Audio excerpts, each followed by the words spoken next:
Ok, pues bienvenidos a esta nueva plática de Cascadas. Me encuentro aquí con Daniel Kessler de la banda Interpol, entonces vamos a poder platicar con él un ratito. Daniel, how are you? Very well, thank you. How are you? Well, I'm great. It's an honor to be talking here with you for a while. Actually, we had a car crash yesterday, but we couldn't miss this for the world. Oh man. So yeah. You didn't get hurt, did you? No, I mean it was nothing like very serious, but we went to the hospital and we were like, no, tomorrow we have to go to Oh man. to interview Interpol. So Sorry yeah. to hear that, but thank you for making the effort to be here. No, I mean, yeah, thank you. So, like I said, we wouldn't miss it for the world.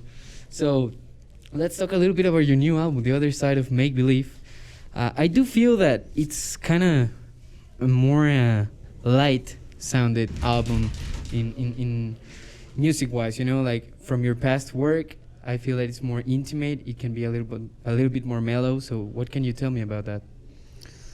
I mean, light in the sense that like it's like more optimistic or more just like more mellow. It's hard for me to say. To me, I think it's like the last record was like pretty urgent and it was pretty fiery. The way we recorded it was like on tape and it had like, so it was really like lively. And usually, and I think that probably for me, just from the early stages of like writing the new songs, was subconsciously very aware that the last record was like very upbeat, very lively, very, you know. So usually when I do things like that, it makes me go, okay, well, if I did that, then usually I want to go in a different kind of way, maybe a more reflective, more emotional, more kind of like groovier, slower way, but still urgent, just urgent in a different kind of way. So I don't know if I look at it as like lighter or less like, I feel like it's all to me about like emotion. Like, do you know what I mean? That's the more important thing is feeling like this emotional connection. And I feel like these songs are very emotional. And then also from a song structure, I feel like they're like, you know, they're like a progressive, it's like the next step forward. And I feel like there's like a good progression in our songwriting and there's some good complexities into some of this material. All right. Yeah. I mean, what I meant by light is that, I mean, I'm 24, so I grew up in this generation where I started listening to your music when I was really young. I was maybe in middle school. So I do remember that when I used to listen to your music when I was younger, it was like more, you know, this Britain rock music. And now that I listen to this album, I don't know if it has to be with maybe a more personal feeling of feeling more mature, you know, because I do feel that in your new record, I feel that you guys are this new band more mature than what I would have listened to when I was younger. Yeah, and I think that's you know what it is. It's like, I mean, I love all the records we've done. I don't mean that. I mean that sincerely. I never wanted to make records where you look back and you start disowning things that you did previously, being like, yeah, I don't know what we were trying to do there. I think all of our records are, you know, symbolic of a chapter in our life. They're like a document of X amount of years. Like Turn on Bright Lights are the first 5 years, just because, you know, that's just, you don't know when you're going to get to make a record. And then after that, Antics is like the next 2 years and so forth. And that's the beauty of it. It's all a document of your history, of your life. And but at that moment, every time, it's also an opportunity to put everything you have in it of where you're at that moment into that record. And so with that, you get better. I think as a songwriter, you become more aware of how to hold the moment as far as what, you know, trying to express what you're trying to really say versus like things are just coming out. And but it's also at the same time, I feel like we're a very visceral band. So like I would never have said, like, predicted that this is a record we're gonna make before we started actually collaborating. You know, like even when because you know, the songs began with me and I had a series, you know, I don't think I could predicted what kind of songs I was gonna write. Like I think to me, I almost look at me as a songwriter as like separate from me as a human. Like they're just like, this thing just happens and I don't know where it comes from a little bit. And then as collaborators together, like we don't really discuss what we want to do, we just do it, and that's been consistent since day one. And then we just see what these, like, it's like almost like making some different soups and you don't know who's going to throw that ingredient in there, and you're like, do this, you do that, and then someone does something and then you're like, oh wow, that's crazy, you did that, so I'll do this. It's constantly a reaction to each other, and that by following this pattern, you don't know where you're going to end up ever. You just know when it feels like you're there, when you've arrived at what you want to be saying. And you also have to fight very hard to make sure it's saying what you want to be saying. So this record, we were really passionate in the way we made it. We put a lot, you know, everything we had into it, and it does feel like, yeah, it's like a mature, like, next level, but at the same time, it feels like very much like an Interpol record to me. Right.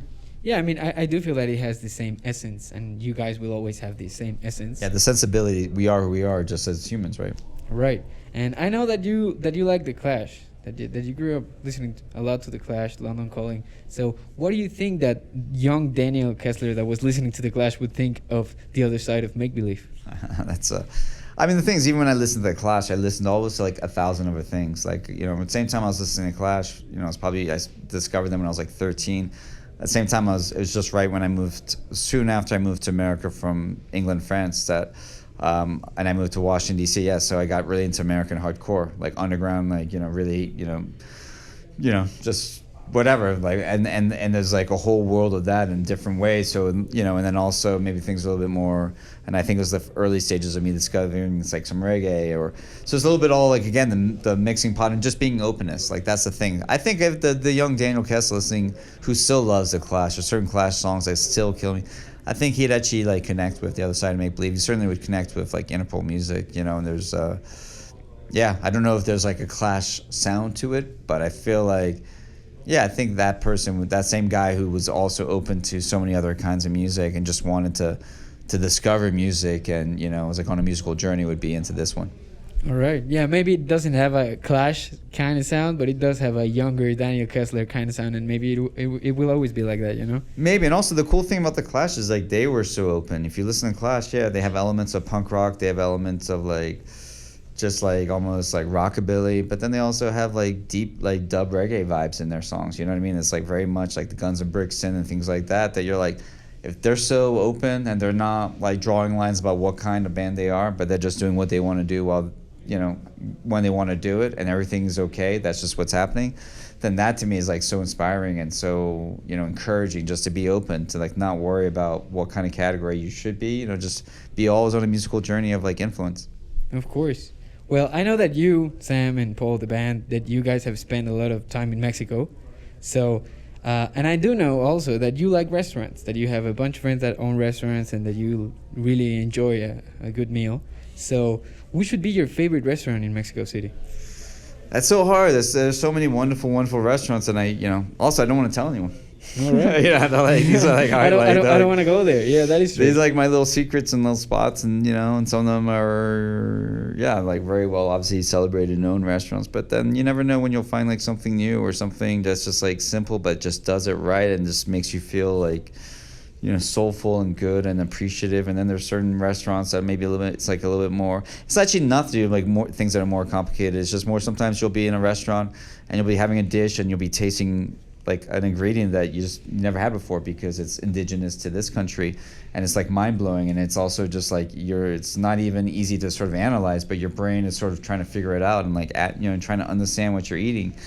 That's the thing I love about food in general. That's the thing where your brain doesn't have a reference for this taste, but is sort of humbled by it and is actually in love with it and discovering it. I think it's incredible when, you know, to always be, you know, to be at this stage of traveling of life and to still be having those kind of experiences, you know, and these are things that come about just with like food. I think it's like something new about that. It's a very visceral reaction, you know. But so is music too. I think music has that sort of reaction too as well. Yeah, I love that you really described Interpol's music and the food you like with the same adjective. That's visceral. So I think so, cool. because I mean, I feel like also like music is such a strange thing. Like, why do humans react to this? It's something that humans are created, and it's a global thing, and it's been going back for millennia. You know, in different, you know, before those of world connection and so forth. Yet every culture had its, so, you know, music was a part of it and so forth, and in a variety of ways.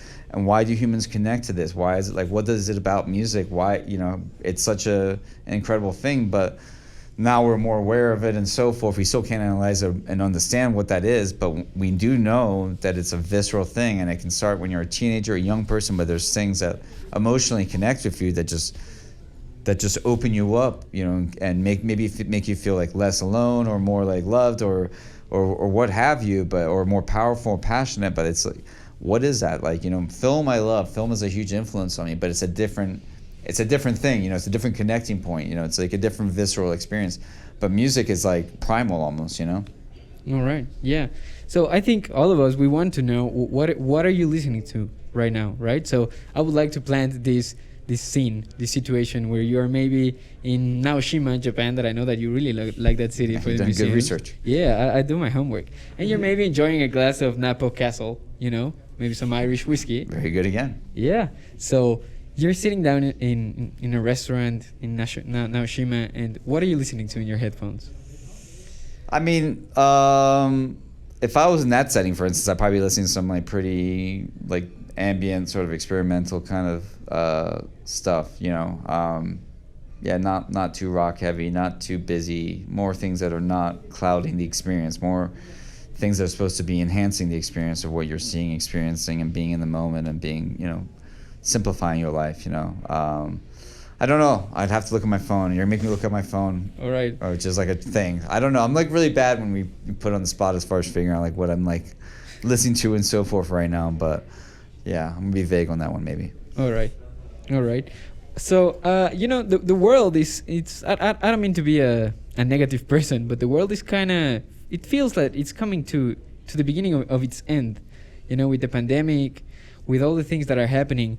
And I would like to know, if you would encourage young artists, would you say that is it still very important to keep making art, or to, you know, plan a new way of living in this new world situation, and maybe trying to find a way of saving it? Or is it art still, you know, so important that they should keep making it? Yeah, I think art is very important. I feel like in these kind of times, like art does provide some sort of, you know, guide, you know. I mean, either even it's just for yourself, like in the sense it's like a healing thing, you know, it does something for you, but for others as well. And you're right, these are really troubling times, and like it's, you know, it's on many, many levels and many, many different ways that just feel very, very overwhelming. And it's hard to sort of say, you know, to spin it. You can't be like, oh yeah, it's gonna be better and this and that. We don't know. Like, it's really like confusing, and it's a very challenging time. I mean, maybe you can look back at certain elements of history that look pretty dire too, and somehow maybe they worked itself out from that time in history. But I won't try to like water this down saying it's an easy time. It's a very uncertain time. It's a really difficult time. But I think art is important, and these are things that are visceral experiences, and these are things that move others and move yourself.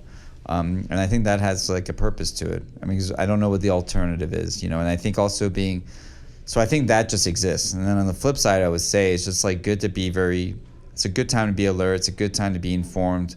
It's a good time to be curious, interested, and invested, and make efforts, because like, the world needs that, you know. The world doesn't need passivity. Like, that's not what the world does not need resignation right now.